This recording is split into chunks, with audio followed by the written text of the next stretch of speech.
2 Chronicles chapter 8. And it came to pass at the end of 20 years, wherein Solomon had built the house of the Lord and his own house, that the cities which Hiram had restored to Solomon, Solomon built them and caused the children of Israel to dwell there. And Solomon went to Hamath-zobah and prevailed against it. And he built Tadmor in the wilderness, and all the store cities which he built in Hamath. Also he built Beth-horon the upper, and Beth-horon the nether, fenced cities, with walls, gates, and bars. And Baalath, and all the store cities that Solomon had, and all the chariot cities, and the cities of the horsemen, and all that Solomon desired to build in Jerusalem, and in Lebanon, and throughout all the land of his dominion. As for all the people that were left of the Hittites, and the Amorites, and the Perizzites, and the Hivites, and the Jebusites, which were not of Israel, but of their children who were left after them in the land, whom the children of Israel consumed not, them did Solomon make to pay tribute unto this day.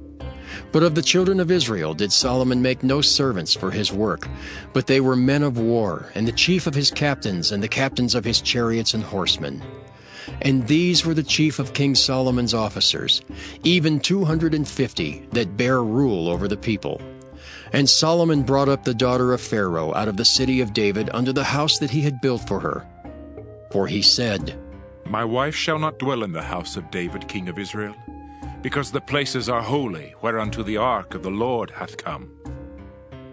Then Solomon offered burnt offerings unto the Lord on the altar of the Lord, which he had built before the porch, even after a certain rate every day, offering according to the commandment of Moses, on the Sabbaths, and on the new moons, and on the solemn feasts 3 times in the year, even the feast of unleavened bread, and in the feast of weeks, and in the feast of tabernacles.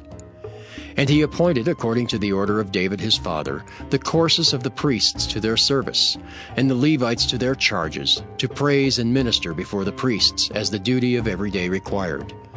The porters also by their courses at every gate, for so had David the man of God commanded. And they departed not from the commandment of the king unto the priests and Levites concerning any matter, or concerning the treasures.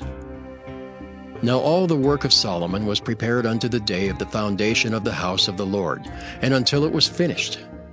So the house of the Lord was perfected. Then went Solomon to Ezion-Geber, and to Elath at the seaside in the land of Edom. And Hiram sent him by the hands of the servants' ships, and servants that had knowledge of the sea. And they went with the servants of Solomon to Ophir, and took thence 450 talents of gold, and brought them to King Solomon.